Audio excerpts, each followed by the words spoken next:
When you export out of the U.S., some of the things with which you must be concerned are restricted parties and restricted end uses. If anyone involved with the shipment is a restricted party, such as a terrorist organization, your shipment must have an export license. And if the intended use is restricted, such as to make a nuclear centrifuge, again, your shipment may require an export license. You may recall from my previous videos the 4 basic questions for determining the export control requirements of the Department of Commerce.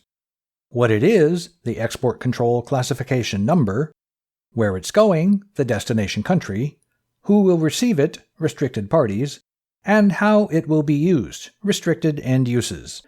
If you haven't already done so, you should watch the previous videos on ECCN and destination country, and I will provide links for them in the text below. This video will be on the last 2 basic questions on restricted parties and restricted end uses. The U.S. government keeps various lists of individuals, organizations, and governments with whom exports and business transactions are restricted. The principal lists are maintained by the U.S. Department of Commerce, Bureau of Industry and Security, the State Department's Bureau of International Security and Nonproliferation and the Directorate of Defense Trade Controls, and the Treasury Department's Office of Foreign Assets Control. It's important to note that some of these can be located inside the U.S., because people or companies that have violated export laws can be temporarily denied export privileges and be on the denied persons lists. And in the case of the Treasury Department, this can include money changing hands even if no product is actually shipped. Just like restrictions based on what the item is and where it's going, these restrictions apply to both physical items and technical information. Also, these restrictions apply to items that are not controlled based on what it is or where it's going, as they can even apply to EAR 99 items. So, where can you find these bad guys? Point your browser to this website. Okay, I'll wait for you to write that down, but I'll also include it in a link below. Got it? Great. The CSL in the link refers to the Consolidated Screening List. It consolidates all of the U.S. lists into one searchable database.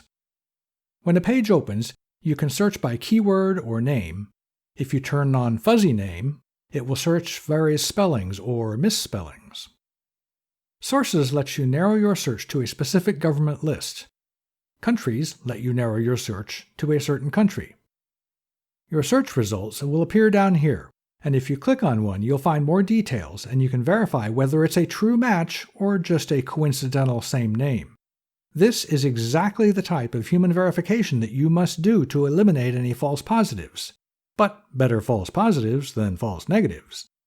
If it's a true match, however, you are not allowed to proceed with the shipment or transaction without a license from the government agency that maintains that list. Interestingly, we can see that this one is currently in jail.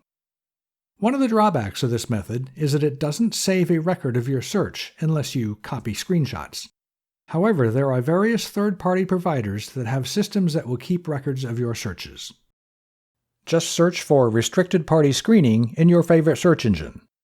Furthermore, if you have a lot of searches to do every day, many of these providers can automate this process within your own systems.